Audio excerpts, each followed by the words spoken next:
lihat saya sebagai objek itu tidak sendiri. Saya punya anak-anak saya yang akhirnya hari ini nggak mau sekolah gitu loh. Ya, saya punya orang tua juga dan lain-lain, walaupun itu resikonya kami, tapi seenggaknya saya minta tolong banget. Mungkin ini mewakilkan teman-teman pekerja seni dan yang lain ya. Jangan terlalu awal untuk menentukan orang. Bagaimana saya bisa dibilang dengan Tuhan itu sementara bukan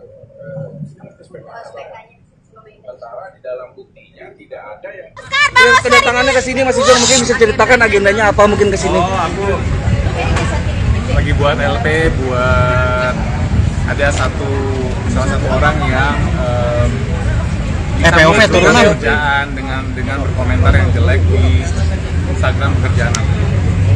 Siapa bang? Mungkin bang kata-katanya? Kata-katanya kasar.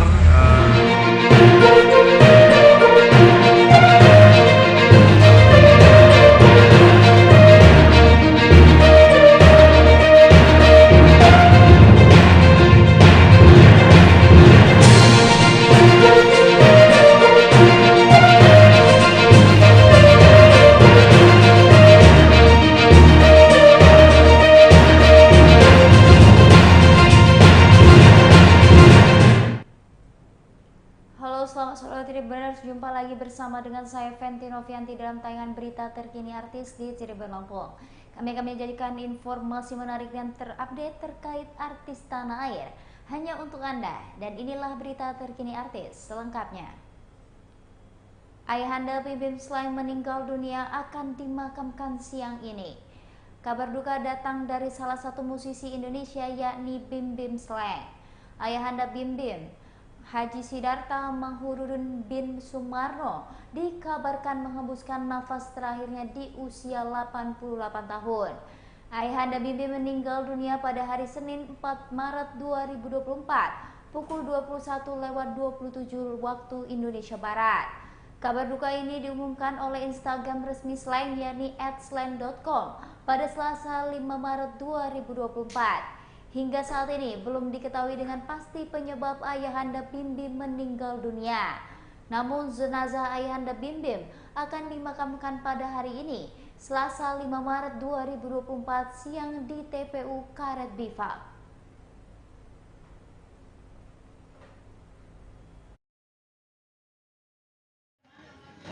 Rumah dukanya sendiri ini berada di kawasan Duren 3 Jakarta Selatan, atau tempat markasnya Slank ya.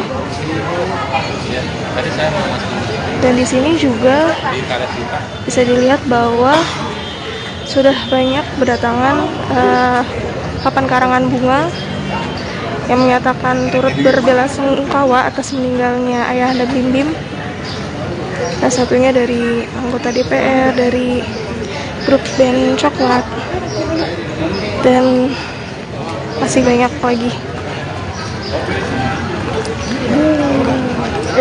Rencananya pun almarhumah akan dimakamkan di TPU Karet Bifak pada siang hari ini sekitar pada zuhur. Langsung diberangkatkan dari rumah duka.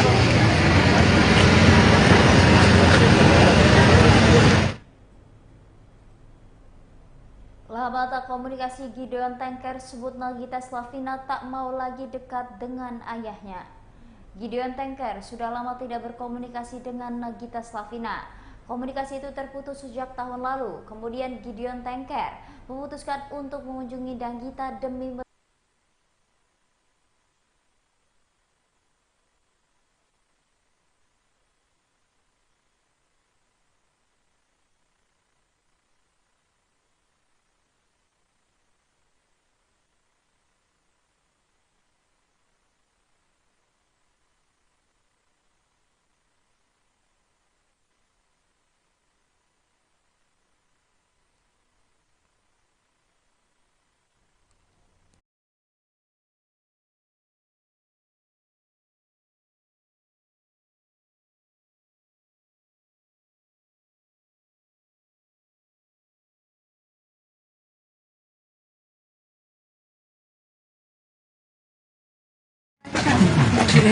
Maju dong. Ini yang buka ya.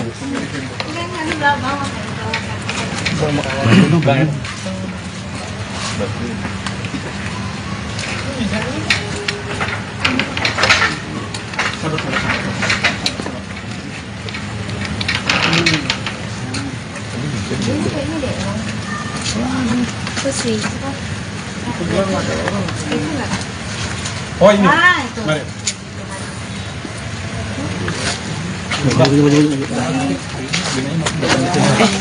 Sabar dong.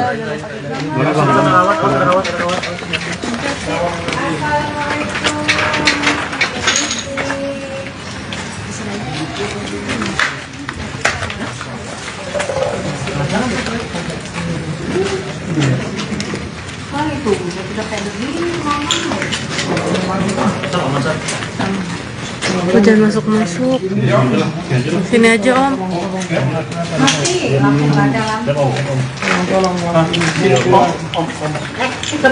Terus aja Om. Pintunya lewat mana Om?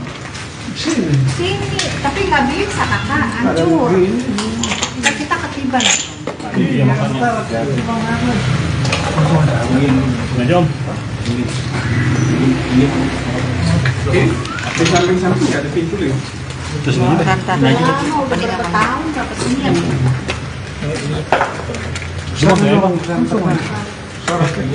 coba ini sorot ke sana. Depannya ada ruangan. Iya. Bang hati-hati ya bang, takut ntar gini bang.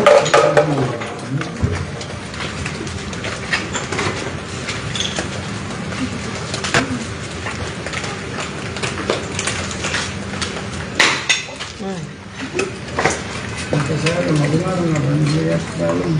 Ya Om. Nggak berani ke dalam, aku udah benar. Kakak ke sini aja. Sini aja Om. Kakak sini aja kak. Lagi. Kan supaya bahaya om, jangan di atas itu. Duh, jangan di situ. Om, itu bahaya, jangan di atas itu. puing-puing di atas. Ya, rapuh soalnya rapuh. Nah di tengahnya itu. Ya sini Om. Sini aja kak. Di sini Om Maria. Kip. Kabel. Reporter bekerja reporter. Kakak sini kak. Jangan dorong-dorong ya.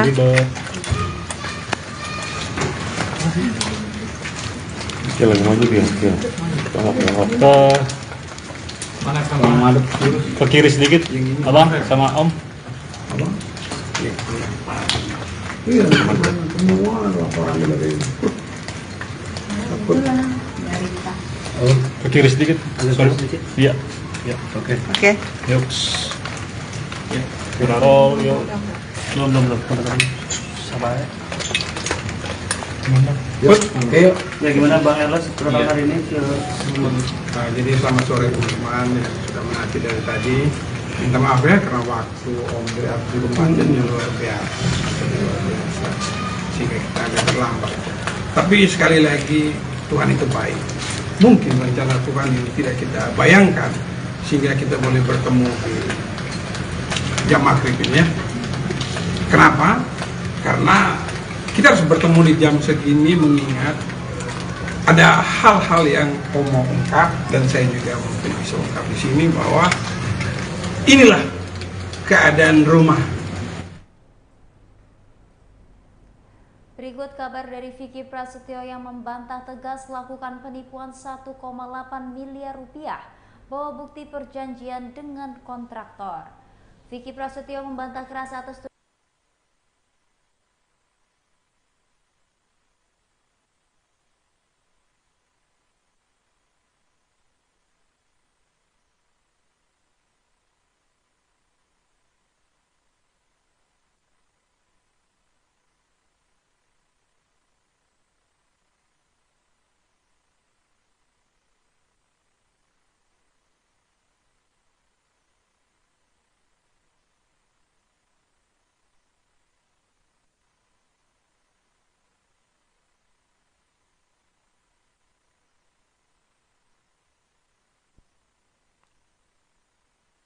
dalam laporan kontraktor disebutkan bahwa proses pengerjaan proyek baru 50%. Mantan suami Kalina Oktarani itu mengaku kaget dengan laporan yang dibuat oleh pihak kontraktor ke Polres Karawang atas dugaan penipuan.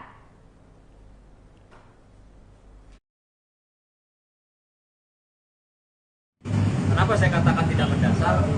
Karena seharusnya kalau kita bicara hukum, ya, apalagi orang yang menyatakan itu adalah seorang advokat, harusnya kita bicara berdasarkan alat bukti, berdasarkan perjanjian, berdasarkan kesepakatan, bukan hanya mendengar dari satu sisi, ya, sehingga langsung tanpa mengkonfirmasi ke pihak kami atau ke pihak PT Gladiator, dalam hal ini Mas Diki dan rekan-rekan, langsung membangun opini publik atau menggiring pencitraan negatif terhadap klien kami, yang seolah-olah klien kami itu adalah seorang penipu.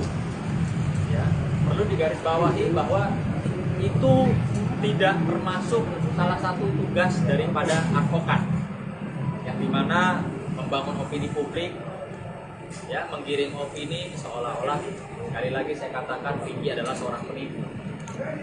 Hari ini maka kami selaku tim kuasa hukum, saya dengan Pak Imam akan menyampaikan, begitu juga nanti ada klarifikasi sekilas dari Saya bukan orang yang dititipkan uang gitu loh, seolah-olah ya terserah lah mau kalian atau siapapun yang menarasikan itu hak kalian dalam menulis artikel berita. Tapi seenggaknya kalau menurut saya terlalu awal aja untuk menentukan seseorang dengan dihakimi seperti itu gitu. Sementara kita sendiri adalah kerjasama, saya sebagai orang yang PT yang memiliki lahan tersebut, kemudian ada orang yang menawarkan diri untuk mengerjakan beberapa proyek di situ, salah satunya lapangan mini soccer internasional itu. Terus kita punya kesepakatan yang kalau memang sudah selesai baru ada pembayaran gitu loh. Terus tiba-tiba saya nggak tahu angka 1,8 itu dari mana, hasilnya apa, itu yang saya nggak tahu. Terus keduanya, tidak ada di dalam klosure perjanjian atau apapun yang saya harus membayar setiap progres perkembangan gitu. Misalkan termin itu, makanya tiba-tiba langsung dibilang penipuan kontraktor gitu. Saya juga minta tolong sama teman-teman media gitu loh untuk menulis artikel atau menentukan judul. Lihat, saya sebagai objek itu tidak sendiri, saya punya anak. Sunan Kalijaga naik pitam di sidang kasus perundungan anaknya, pertanyakan sikap pihak sekolah. Sunan Kalijaga emosi usai sidang kasus bullying atau perundungan terhadap anaknya di Pengadilan Negeri Jakarta Selatan. Dalam sidang yang beragendakan pledoi ini, Sunan Kalijaga emosi kepada pihak sekolah, terutama saat Sunan melihat pihak sekolah yang diwakili oleh kepala sekolah mendampingi terdakwa yang masih di bawah umur datang ke persidangan. Ia mendesak pihak sekolah memberikan penjelasan.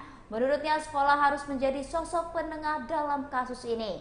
Sementara itu pihak sekolah menyebut bahwa pendampingan pelaku karena berbarengan usai kegiatan ujian sekolah. Diketahui sebelumnya anak dari Sunan Kalijaga yakni S menjadi korban perundungan oleh teman sekolahnya pada awal Maret 2023. Putra Sunan mengalami perundungan dengan dilempari daun hingga dipukul pada beberapa bagian tubuhnya.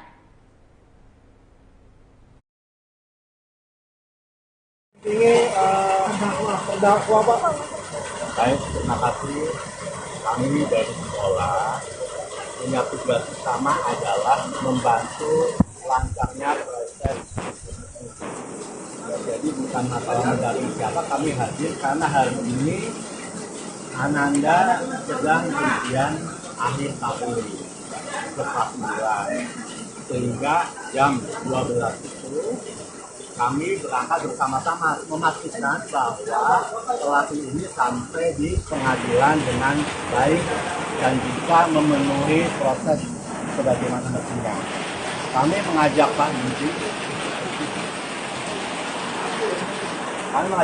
karena Pak Yudi bagian dari yayasan, saya bagian dari yayasan juga, sehingga keduanya bisa mewakili sekolah dalam rangka menyelesaikan proses hukum supaya berjalan sebagaimana. Tapi pelaku sendiri masih bersekolah di tempat Bapak. Masih. Kenapa nggak ngajak wali kelasnya bagus Pak? Kenapa ngajak wali kelas anak saya? Saya tidak mengajak wali kelas Pak, karena Pak Yudi itu adalah milik yayasan di tempat kami bekerja. Sementara kami juga dari yayasan, sehingga ada perwakilan. dari Yayasan Pendidikan Anak dan Ini aja Bapak kepala sekolah. Murid Bapak siapa saja? semua milik saya. Ya. Anak saya murid Bapak nggak? Betul.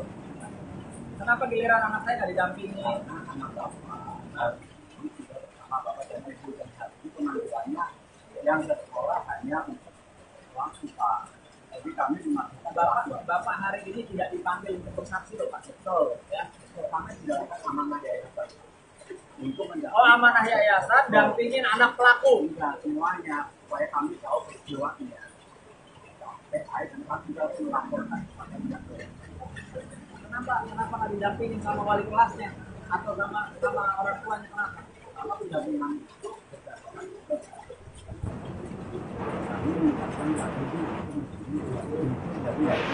Jadi orang tuanya bisa pada melihat ya. Kita bicara masalah adab ya. Bicara masalah perasaan orang.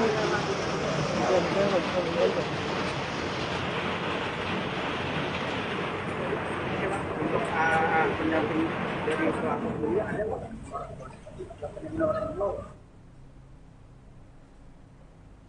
Kabar terakhir Tribuners sering dihujat Jonathan Frizzy laporkan sosok ini atas dugaan pencemaran nama baik. Jonathan Frizzy mendatangi Polda Metro Jaya untuk melaporkan kasus pencemaran nama baik. Aktor yang kerap disapa Ijong itu datang sekira pukul 11.45 waktu Indonesia Barat. Mantan suami Dena Devanka itu berada di sentra pelayanan kepolisian terpadu Polda Metro Jaya kurang lebih 1 jam. Jonathan Frizzy terlihat keluar SPKT sekitar pukul 12.40 ditemani manajer dan kuasa hukumnya. Kepada awak media, Ijong mendatangi Polda Metro Jaya untuk melaporkan seorang netizen atas dugaan pencemaran nama baik. Sebagai artis, Ijong mengaku memang sering mendapatkan komentar julid. Namun kali ini komentar yang ditujukan kepadanya sudah melebihi batas hingga berani memfitnah. Ijong belum mau mengungkap siapa orang yang dilaporkannya karena masih menunggu penyelidikan pihak berwajib.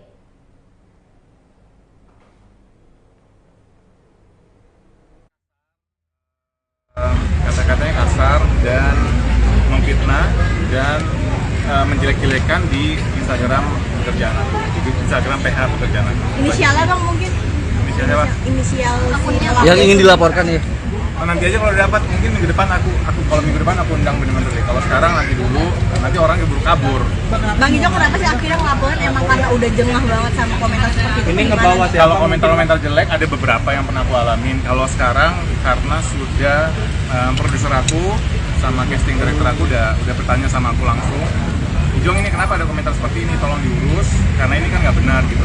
Ngapain ranah pribadi itu dibawa-bawa dan dijelek-jelekan di media sosial. Udah sampai ganggu pekerjaan ataupun mungkin sampai ganggu pekerjaan. kontrak ada yang keputus atau gimana? Sampai justru produser aku dan nyuruh aku datang ke sini. Ada kerugian finansial nggak? Kata-kata kasar aja sih, kata-kata kasar yang nggak bisa sebutin. Mas Ijong ini udah nyangkut anak atau seperti apa sih Bang nyampe kalinya akhirnya Mas Ijong ngelaporin? Baru kali ini yang kasar banget. Kalau yang main-main ya biasalah ya, kita artis ada netizen julid itu biasa. Tapi kalau sekarang bukan julid lagi tapi kasar dan ditujukan langsung di pekerjaan aku dan aku. Ke fisik Bang mungkin? Yuk. Iya, main fisik. Bawa nama keluarga mungkin Mas Ijong. Bang mungkin Minggu depan aku undang. stock shot LP-nya mungkin Kak? Boleh, antar ada di orang komando aku.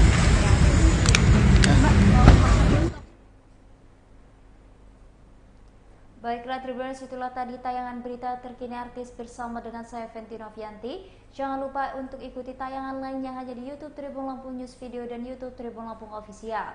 Selamat sore dan sampai jumpa.